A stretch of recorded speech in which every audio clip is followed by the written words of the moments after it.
So I'm playing. I'm already playing the opening theme. I'm already.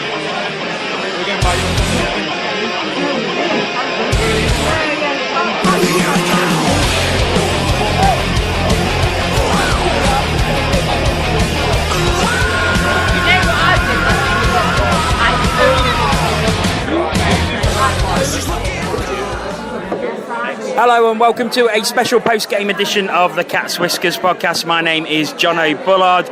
We're here live at the Bunkers Hill Inn after Panthers recorded a 5-2 victory against the Edinburgh Capitals in the Elite League this evening.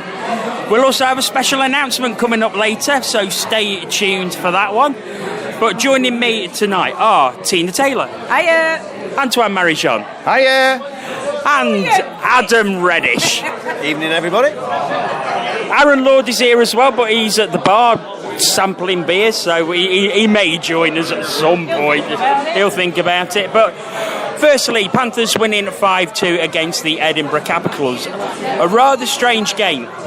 Period scores of 1-1, 1-1 and 3-0 in the Panthers' favour in the third. And I'll come to you first.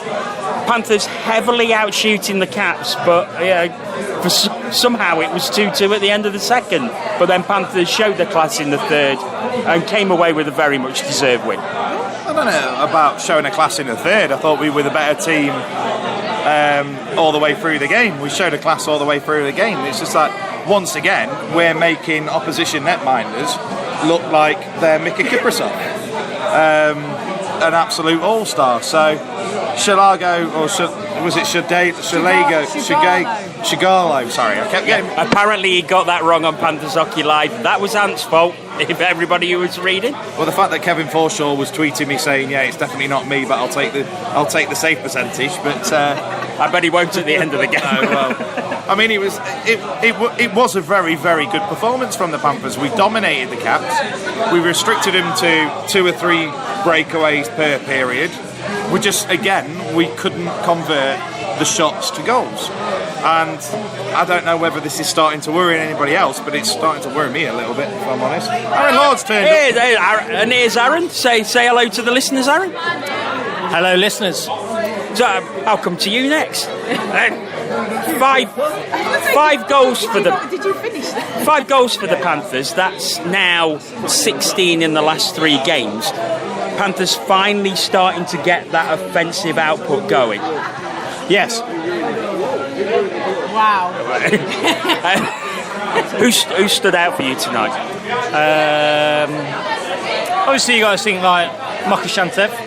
Yeah. Did very well. I think I think first of all I'd say the Edinburgh netminder I thought stood out for me, very, very good and well-deserved man of the match. I think we played well. We played well as a team, and it's one of those games, isn't it, where the Netty has a great game and we did some nice things. I think we overplayed it a little bit every now and again. Our power play, is our power play. 1 for 5 tonight, though, 20%, which is a lot better than it has been. Yeah, but I don't know. I mean, our power play doesn't get me excited. That's the problem. It doesn't. I don't feel like it's an advantage at the moment. That's the problem. I really don't. I feel like teams can come in here and take a penalty, and they know maybe 9 times out of 10 they're going to get away with it because we're not going to take advantage. But no, I think and look, when we're rolling 4 lines and they're rolling 3, I think the third period's always going to end up being where we kind of win it. So solid performance, another 2 points, and like you say, more goals and the offence is clicking a little bit more, isn't it? And you can see that in general play, not necessarily yeah, or assists, but you can just see in general play there seems to be a bit more chemistry, a bit more, lines clicking. So yeah, I think it's positive, isn't it, really? On to Cardiff tomorrow, which I'm going at. Are you doing Zorbor with Ant? I think I've been roped into it, but I'm looking forward to visiting there tomorrow, to be honest. First visit to the Ice Arena Wales, so they got drubbed tonight, so it'll be interesting, won't it, really? Yeah, the Sheffield Steelers getting their first conference win, 1 win in 5 in the conference. Who can stop the Sheffield Steelers? Well, like Bob Westhill said, another 2 points tomorrow and we will all be going, let's hand the title to Sheffield. Who can stop them? Tina, Alexander McShantsev, discuss.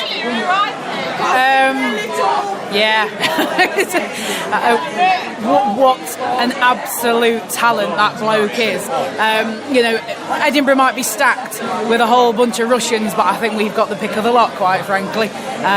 He went for his Michigan again. He wanted his hat trick, and bless him, sadly he didn't get it. He's good. He's frighteningly good on his day, and I think at the minute he seems to be very playable on whatever line they seem to put him on. I think he's really, he is brilliant. Just going off on a bit of a tangent on other things that have been discussed. Can I please make an appeal to every single Elite League referee? Stop calling penalties on our opposition, because quite frankly it's no advantage to us right now. Adam, talking of the power play, we did score a power play goal tonight through Alexander Mokshantev, but it was something we was discussing through the game. How can a team that looks so free-flowing and creative playing 5-on-5 and so good playing 5-on-5 seemingly lose it all when they've got the man advantage? I wish I knew, and I think Corey Nielsen probably wishes that he knew what the answer to that is. It's just a real enigma, really. As you say, we look so fluid, we look so confident and attacking when we've got the puck in 5-on-5 situations, but it's like we just switch gears when we get a man advantage, and the movement stops, the sort of passing range goes, we don't really move the puck and cycle the puck very well. I'm really surprised, because we've got really, really creative players. As I said, I think on the podcast last Monday, we've got really creative players, but it seems like they're just playing within themselves when they get the man advantage. I don't know what happens in training.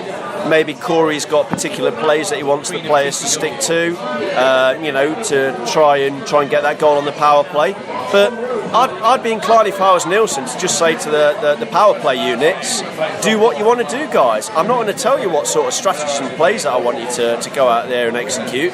Just find a way yourselves, because I think that the power play needs to be a little bit more organic. It needs to be a bit more spontaneous, because at the moment it looks really choreographed and really scripted, and I think that opposing teams are able to shut it down really quickly. Well, we'll leave the analysis for Panthers against Edinburgh there. We'll of course discuss that far more in our podcast on Monday night. However, I did say there was going to be a special announcement, and we do have a very special announcement.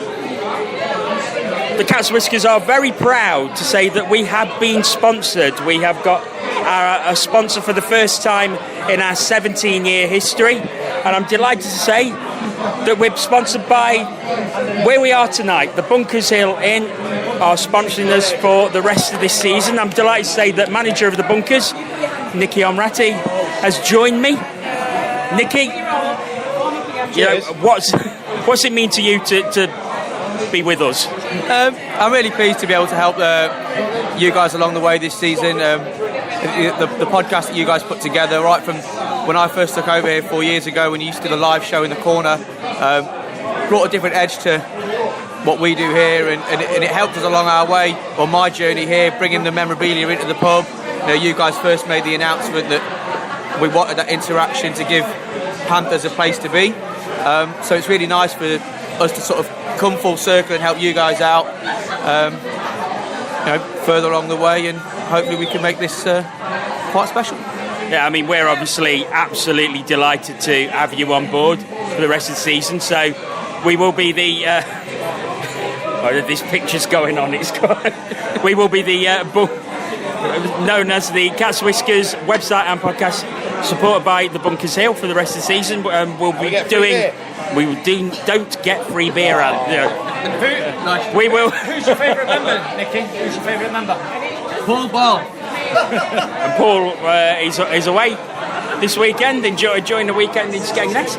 It's a good choice, to be fair. Good choice. Yeah, guys. I mean, Aaron, I'll come to you. I mean, it's massive for us, isn't it, that we get this sort of sponsorship when, you know, we're pretty established, but to now get such an established name sponsoring us is pretty amazing.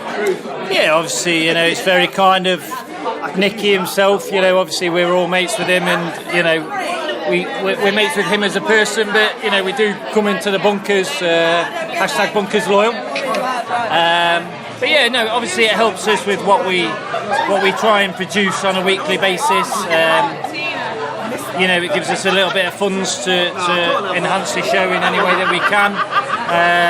And at the end of the day, you know, what I think, you know, from when I joined the Cat's Whiskers many years ago, it's about trying to produce content the best that we can for the people that listen to us, and originally the people that watched us. You know, as Nicky said, when we used to film the YouTube show back in here. So, you know, it just helps us try and do that to the best that we can. So yeah, we're obviously very thankful for what they've given us and what they do for us. And from Nicky's point of view, we'll keep coming in here and buying drinks. So you know, everyone's a winner.